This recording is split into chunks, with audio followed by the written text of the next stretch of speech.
bloody time. It's the same. Every ward round is always late. He's not bothered, is he? It's only NHS. He wouldn't keep his private patients waiting like this. Why do you think he's late? He's earned more in a couple of hours this morning than a junior doctor does in a whole month. They don't call him the varicose veins king for nothing. Call his wife, will you? Tell her the operation went perfectly. Yeah, he's in recovery, but she can visit any time after lunch. Yeah, okay. Oh, Sally, get in touch with Mrs. Farrer. See if she decided whether to have the operation or not. Okay, let me know. Why are you all standing out here? Why aren't you in there, talking to the patients, learning something? We didn't like to start without you, sir. Idiot. Procrastination is a thief of time, Norman. Even though I may not be here, the patients are. Patients are a student's tool. Use them. Talk to them.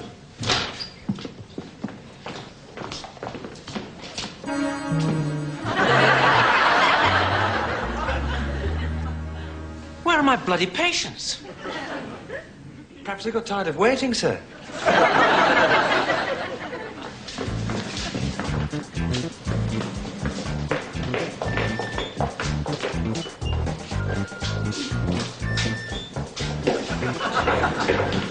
He's out of order, sir.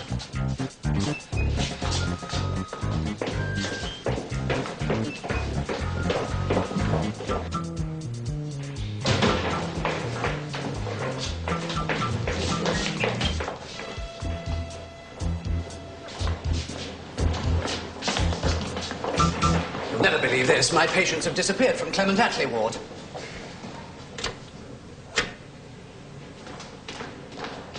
This place has been to pot. Phones out of order, lifts out of order. Patients disappearing. Thank God I'll be going abroad in a couple of weeks. I'd be glad to get away from this place. Not another holiday. Research trip. That's what I mean, not another holiday. Research trips are not holidays, Paul. Believe me, they're jolly hard work.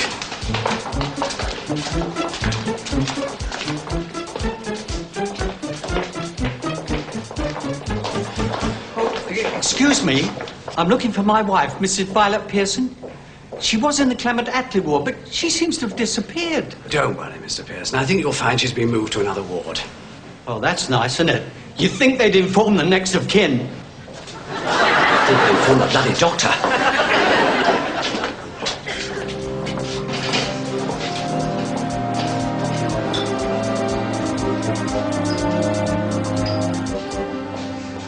Right, now, according to this list I got from Miss Neanderthal in administration, there should be 2 more of my patients in here.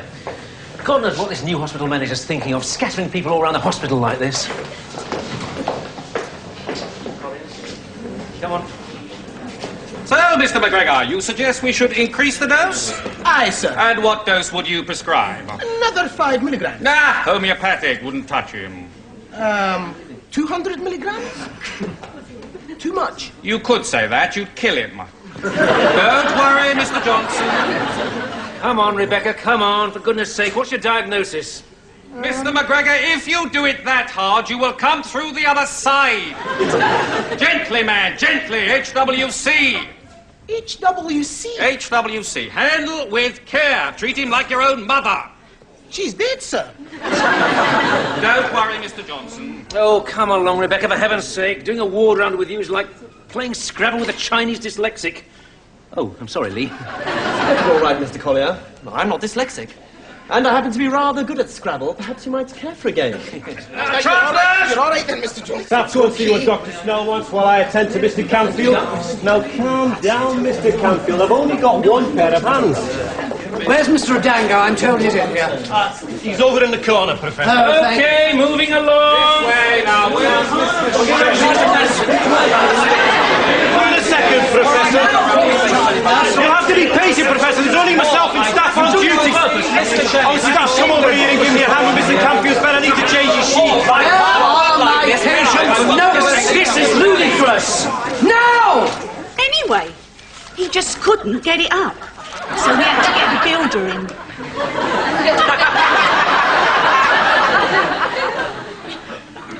And if there has been some minor confusion this morning, I can only apologise, but one must expect... Minor confusion? It's been absolute bedlam! Yes, if you'd allow me to finish, Dr. Snell, consultant physician, Stanley Baldwin ward. Well, until this morning, that is, there's nobody there. Yes, do forgive me, Dr. Snell. I'm very much feeling my way at the moment. But I must say that I do hope to meet you all on a personal basis over the coming weeks. Can't wait. Anyway, as I was saying, one must expect certain teething problems when implementing new cost-effective schemes. Mr. Quint, one is bound to question the effectiveness of your cost-effective schemes when one has been charging around the hospital all morning searching for one's patients. Yes, Sir Richard, quite right. And I feel bound to say, Professor Stuart Clark, that had one looked in one's pigeonhole, one would have had all the information at one's fingertips. What pigeonhole? What's he talking about? Every senior staff member has been given his or her own pigeonhole. Information is placed there on a daily basis. Well, it's the first I've heard about it. Well, where are these pigeonholes? In the East Lobby. Internal memos were sent to every member of staff. Well, I didn't get one. It's probably in your pigeonhole. Ah, that's good. Yes, I see. A memo telling us to look in our pigeonhole is put in a pigeonhole we didn't look into because we don't know we've got a pigeonhole. Because the memo telling us about the pigeonhole is put in a pigeonhole we don't know about. Oh, very good.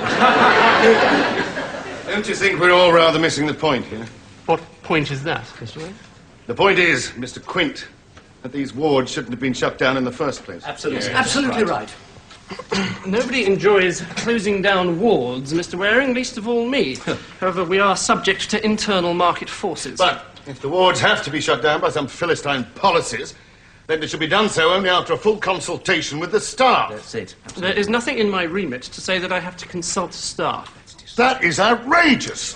The hospital manager's brief is to wipe out the underlying deficit in the health service in order to ensure a more level playing ground between hospitals in preparation for a more market-orientated national health service.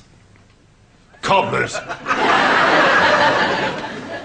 I hear what you say, Mr. Waring, but I have to balance the books. Look, I am the senior paediatric surgeon here, Mr. Quint. Yes, I do know that, Mr. Waring. Well, I had 2 deaths recently that could have been avoided if it hadn't been for these blasted penny-pinching cutbacks. I really can't see this is relevant, Mr. Waring. But it's relevant because we didn't have the bloody beds. If you'd bothered to read the recent Audit Commission report, you would know that it's not the number of beds that matter, but how well you use them. Now that is out of order. We're talking about people here, not numbers. Sick people. I hear what you say, Mr. Waring, but we are seriously underfunded. I repeat, my job is to balance the books. Then get rid of all the patients and close the bloody place down. It may well come to that, Mr. Waring. Look, Mr. Quint, this used to be one of the finest teaching hospitals in the country. Look at it now. It's a dump. Mr. Waring, the treatment here is still second to none. Despite interference from bloody accountants. I mean, look at the place. It's like a prison. Look at the gardens. Look at the rubbish. Even a lick of paint wouldn't go on this. It simply isn't in the budget. Oh, God. There are more important things to spend money on than gardening and redecorating. I mean, let's face it, this is a hospital we're running here, not a hotel. Make it any more comfortable and the patients won't want to go home. Now listen, Quint. I have devoted 25 years of my life to this hospital. And I'm not prepared to watch it go down the drain.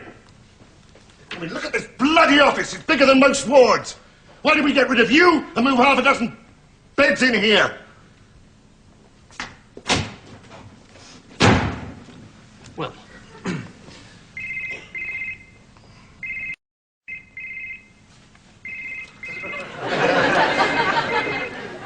Collier. Oh, yes. Book her into the private wing. I'll operate on Friday.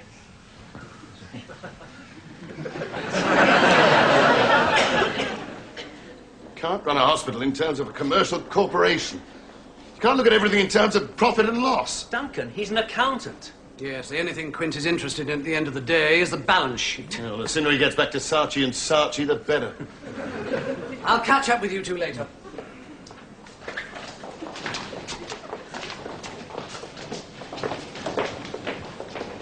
Rebecca!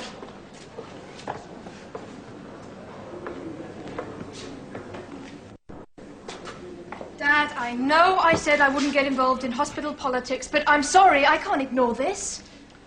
I despair of you, Rebecca. Aniline is spelt A-N-E-U.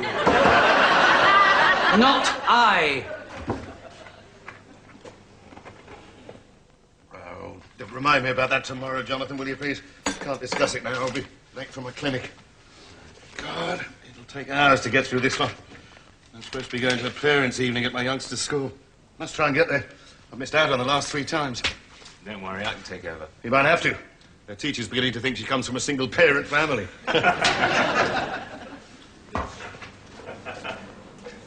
Hey! Look who's being admitted. My goodness, you don't think that's really him, do you? Well, could be. It's the sort of thing he does, isn't he? You know, turn up unannounced. Yes. That's what this place could do with a VIP. How do you mean? Well, it's the only time they spend any money on the place when a VIP comes to visit. Yeah. Yes, it's what happened at my last hospital when Mrs. Thatcher came to visit. You should have seen what they did to the place. When did you say this arrived? This morning, recorded delivery. Do you think it's him? Well, it could be, couldn't it? Sort of thing he'd do. Not beyond the realms of possibility. I'll soon find out as soon as Mr. Waring arrives. Strange it isn't signed, though. You wanted to see me?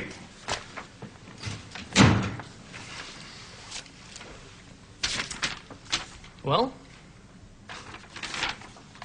Well, what? Well, is it him, for goodness sake? Is it a genuine tip-off? Mr. Quint, I cannot discuss my patients. It's most unethical. Don't be ridiculous, man. I cannot discuss it. And whoever leaked that information to you is guilty of gross misconduct. It isn't him, is it? Mr. Quint, I cannot discuss it. Now, does that answer your question? It is him, isn't it? I think I've said enough. Excuse me.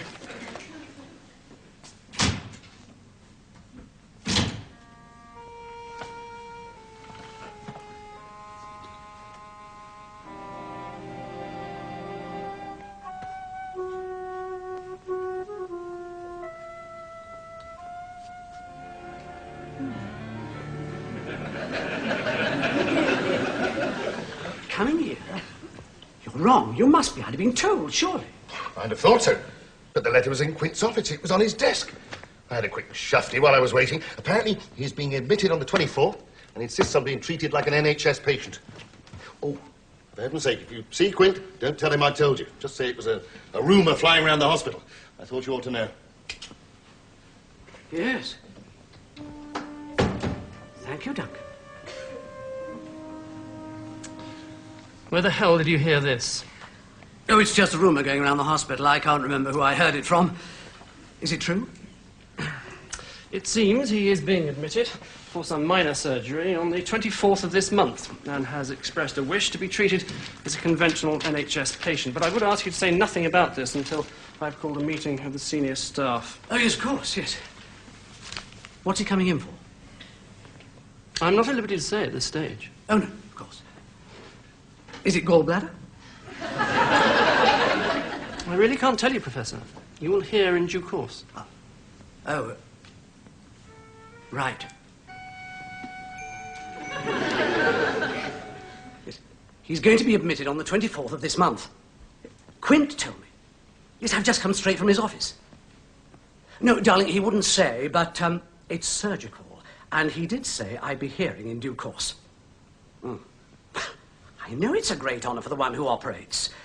Yeah, well, as the 2 senior surgeons, it's obviously going to be between myself and Paul Collier. Darling, I know I'm professor of surgery, but supposing it's varicose veins, it's bound to be Paul's the one's bound to be the one to do it. Yeah. I told you, the 24th of this month. Hang on a minute.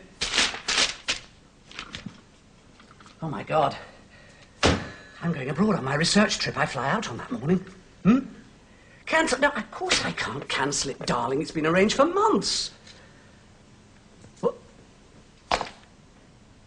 What a good idea. Yes, all right. I will. I'll do it now. Right.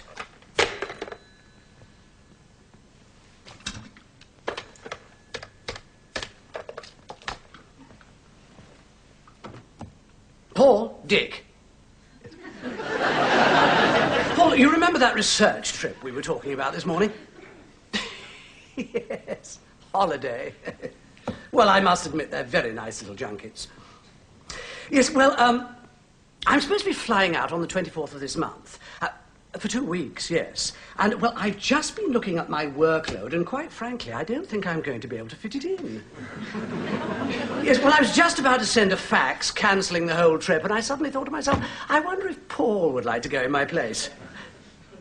That's right. 24th, this month. Oh, didn't I say? Mauritius. That's right. In the Indian Ocean. Well, if you're sure you can fit it in. Splendid. I'll give you the details later.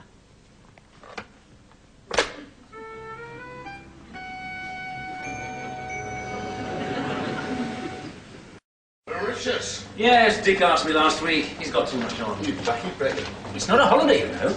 Duncan, these research trips are jolly hard work. Don't forget the meeting, 12:15. What meeting? You haven't been looking in your pigeonholes, have you? The hospital manager wants to see all senior staff at 12:15. You must look in your pigeonholes. I look in my hole every day.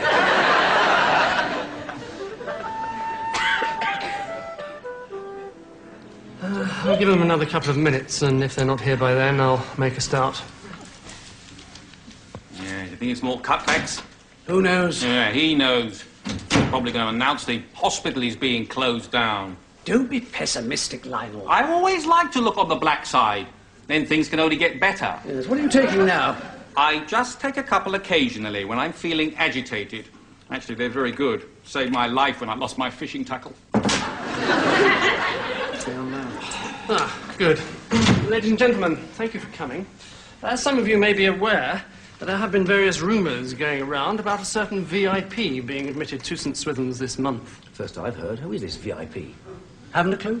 And I would like to confirm that this VIP will be admitted for an operation to be carried out sometime during week 14, and has expressly requested that he be treated like a normal NHS patient. Well, all we have to do if he wants to be treated like any other NHS patient is ask him to come in next Tuesday, send him home, and repeat the process every week for the next 12 months. Yeah. Who is this VIP? I'm afraid I'm not at liberty to say at the moment. Does he play polo? Oh, Mr. Quint, let me just ask you this. Did this VIP describe St. Swithin's as a carbuncle on the face of humanity? Ladies and gentlemen, I must ask you all to be discreet. It's perfectly possible that the press might get to hear about this, and if you are approached, I would ask you to refrain from making any comment. I don't need to remind you that it's a great honour for St. Swithin's, and of course for the surgeon who will be performing the operation.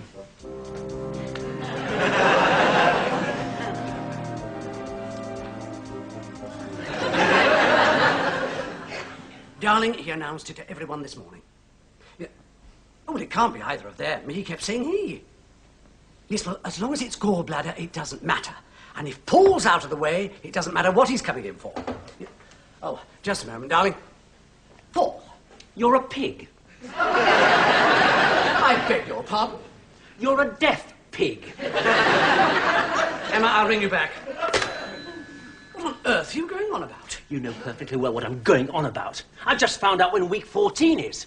When is it? The week I'm in Mauritius. Convenient, eh? Oh, I don't know what you're talking about. Oh, come on, Richard, come on. We both know what this means to the surgeon who does the operation, and there are only 2 people in the running. And if it's varicose veins, you wouldn't get a look in. It might be gallbladder. And if it's neither, very convenient me stuck out in Mauritius. Oh, Paul, you're paranoid. I wouldn't do a thing like that to you. Yes, you would. Paul, I'm shocked. I was being generous when I offered you that trip. I could have offered it to Lionel Snell. Well, go on then. Offer it to him. All right, I will. Good. Right. Fine.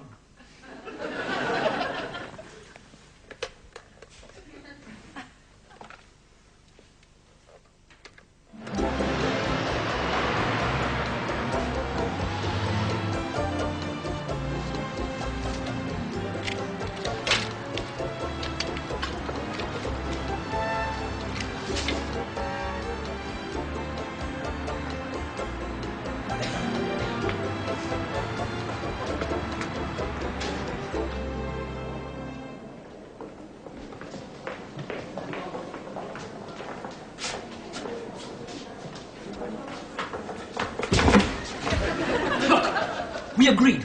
One firm at a time. I was here first. Certainly not. I just beat you. You didn't. Yes, I did. I've got longer legs. Stop pushing. Don't be so childish.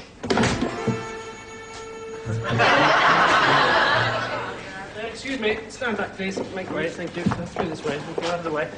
Yes, all the beds will go, of course, and the air conditioning contractors will be moving in this afternoon. Oh, Professor, Mr. Collier, I must ask you to leave. This ward is now out of bounds. Where are our patients? If only you'd look in your pigeonholes.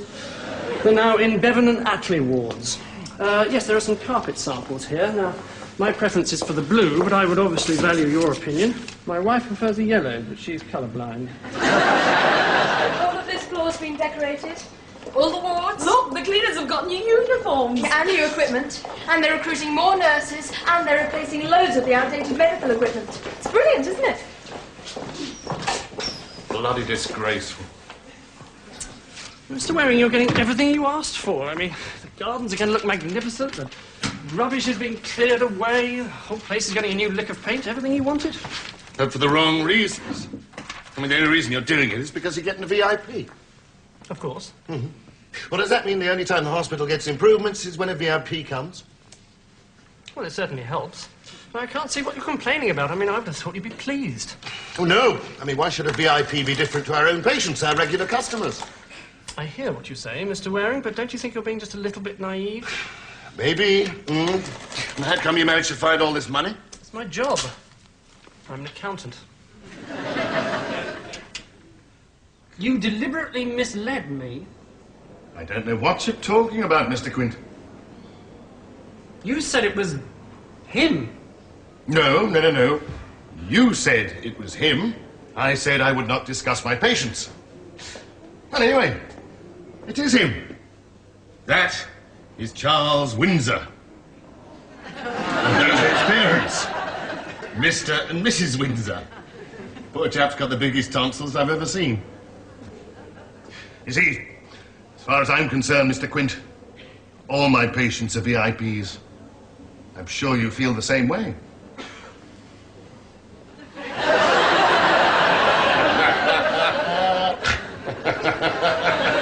Uh-oh. All right. I deceived you. I'm sorry. But look what we have achieved, eh? I mean, we've got all the new equipment, the whole place has had a lick of paint, I mean, the ward's been refurbished, and the gardens look half decent for the first time in years. Come on! For once. Just for once, we beat the system. Well, wasn't it worth it? Oh, Dick Duck, and I'm such a fool. I nearly left my passport in my office. Anyway, bye, chaps. See you when I get back from Mauritius.